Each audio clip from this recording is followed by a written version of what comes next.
All right, so welcome back everyone to Asheville Vedic Astrology.com's YouTube channel, youtube.com/Ryan's Vedic Astrology. I'm here today with a special guest. Her name's Fiona McGlynn, and she, like Fernando Raul Castro, whom I've interviewed before, is a part of the astrological apprenticeship program at Asheville Vedic Astrology, and she's in year 3, which means she's got about 1 more year left to go before she gets the stamp of approval, and hopefully will be listed on my website for you all to work with. And keep in mind, those of you who are listening, that when students get to around year 4, they're going to be required to do sessions on a donation basis, so that they can log those and I can review those to see what they're doing within their work. I will make an announcement for that when we finally get to that time period, but Fiona is going to be one of those people who will also be working with individuals on a donation basis for her astrological apprenticeship. So anyway, we're going to be talking about Libra today. And just like the rest of the series, we're going to be going through each planet for the Libra Ascendant to get a sense of what is Libra and how does each planet function, if it can function in its highest capacity. So today we start with Venus. And before we jump into that, I want to say welcome to you, Fiona. Thank you for being with me today.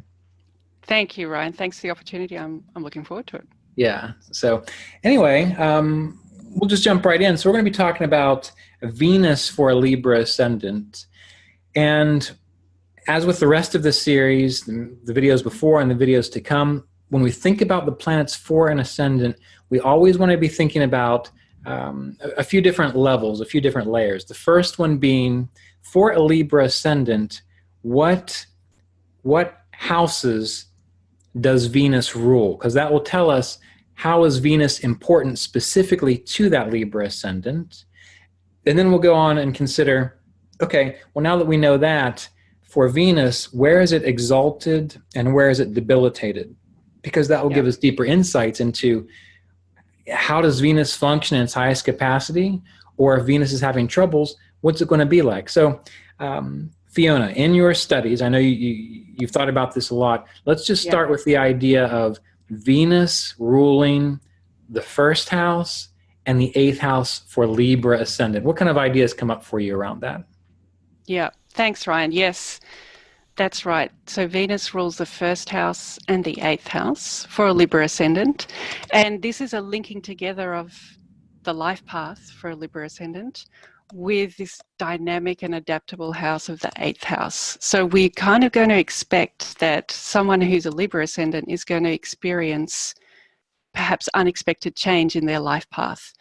That they might be the kind of person who has come to expect the unexpected if they've been around as a Libra Ascendant for a while. And interestingly, this is like Aries, isn't it? Aries also has this 1-8 combination, but here we see the 1-8 combination with Venus as the planet involved. And we think about Venus having this energy that's, we generally think of it being gentle and benefic and feminine and, moist, or makes things kind of juicy in life. So when you think of 1 and 8, this may be life path having unexpected changes, but with Venus being more appreciative of the arts and poetry, maybe the person having a softer experience of that, or maybe having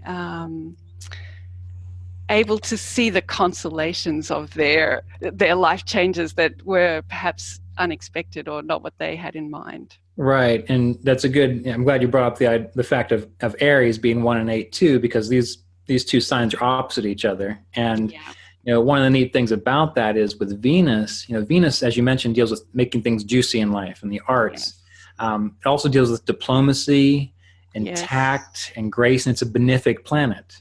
So one of the things that we see with Venus in this 1/8 position is that the goal is to be able to navigate those changes, and since it's the 8th house, those exchanges of very deep and important things in life with a sense of grace and a sense of poise and a benefic attitude. Whereas Aries, on the other hand, it just wants to get in there and something's broke.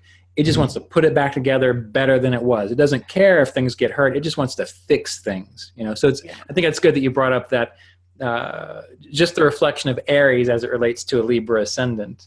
So, one question I have is, when you think about the 8th house, we covered in year one of the apprenticeship program just the idea that the eighth house gives the capacity to kind of go deeper into life. Being the seventh house is meeting your partner and your partner. The ninth house is marriage.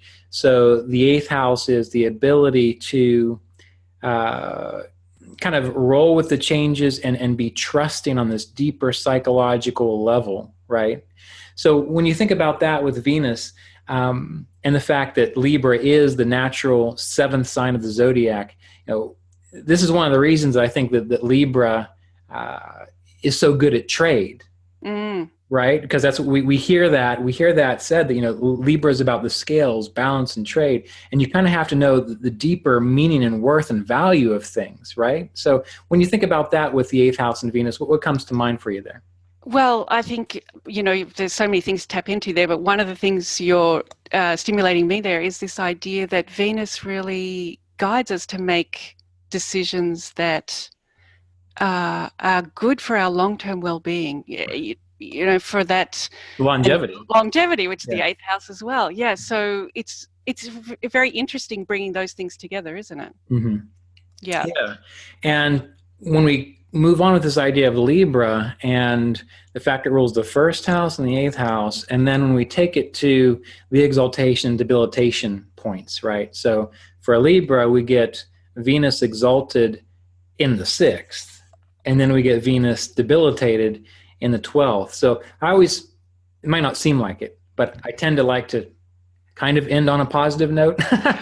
So let's start with the idea of Venus being debilitated in the 12th for Libra Ascendant. What does that tell you about Libra? Yeah, well, I think this brings up one of the challenging things for students about Libra Ascendant is that this mixing of the core numbers of the zodiac or the natural numbers of the zodiac with the position of the Libra Ascendant means you always get this dichotomy of Venus is exalted in the sixth house of the natural 12th sign of the zodiac, and it's debilitated in the 12th house of this natural sixth sign of the zodiac. So it gets this mixture thing.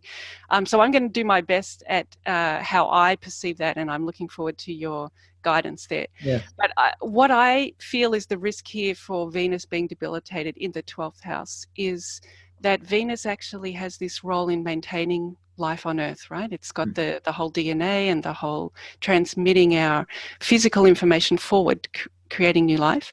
And as we talked about Venus being very artistic as well, it's like the sculptor taking these natural ingredients, the rock, the clay, and turning it into something beautiful and inspiring. Mm-hmm. So it's Venus, or Libra has a little bit got its feet in the clay, but is looking to improve through this use of Venus and this good decision making.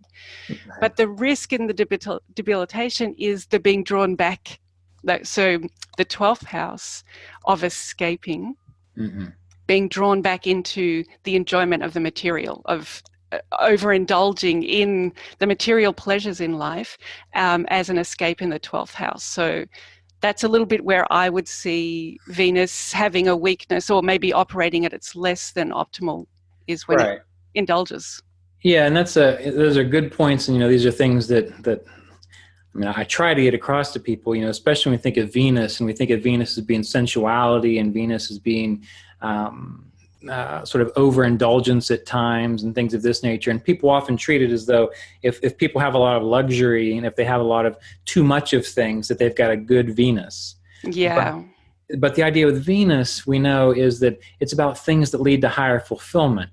And with Venus's influence on the senses, again, when someone is in balance and healthy, if someone comes in and offers them half a cake with so much sugar that it could put them in a diabetic coma, the person with a healthy Venus is going to say, you know what, I'd really like the salad because I want to wake up tomorrow, feel good, see the sunshine, do some exercise and yoga so I'm energized for the day, rather than I'm going to eat all this sugar and overindulge and then have to sleep that off for 3 days. Yeah. And right. And so when you see Venus debilitated in a 12th house for Libra Ascendant, that's one of the difficulties they can experience, and it's happening in Virgo, right? Yeah.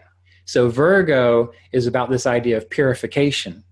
And And if a person overindulges, they can even overindulge in the idea of purification. You know people like that. I believe the term is, like, for example, with food, orthorexia. Oh my goodness. It's when you're worried about, every little thing that you eat, or you're afraid to do that, or, you can't eat even a little bit of sugar because it's going to, feed cancer cells, when really, most of the cells in your body eat sugar. Yes.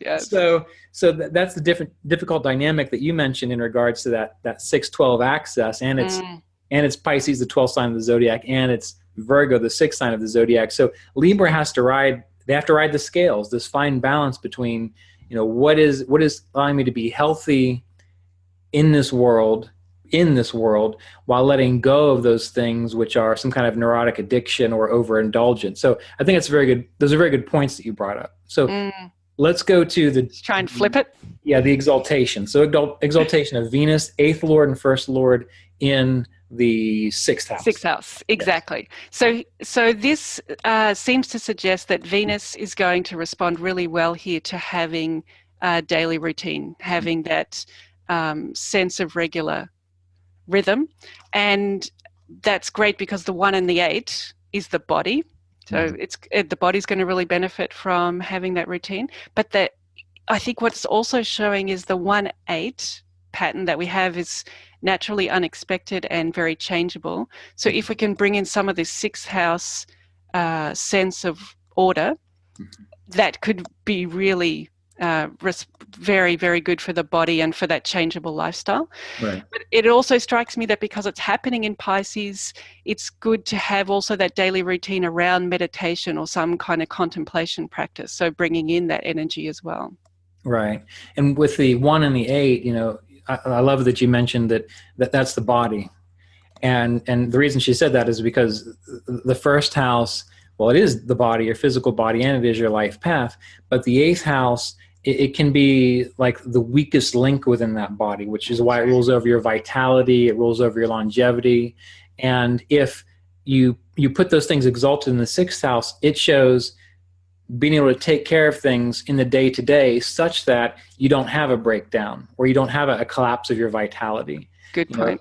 Yeah, and maybe we'll bring this up when we talk about Mercury, but when people talk about Mercury and that stupid idea about how Mercury goes exalted and so everything breaks, well, when Mercury, or not exalted, when Mercury goes retrograde. Yeah. When Mercury goes retrograde, what's really happening there is the things that you've not taken care of in your life become apparent.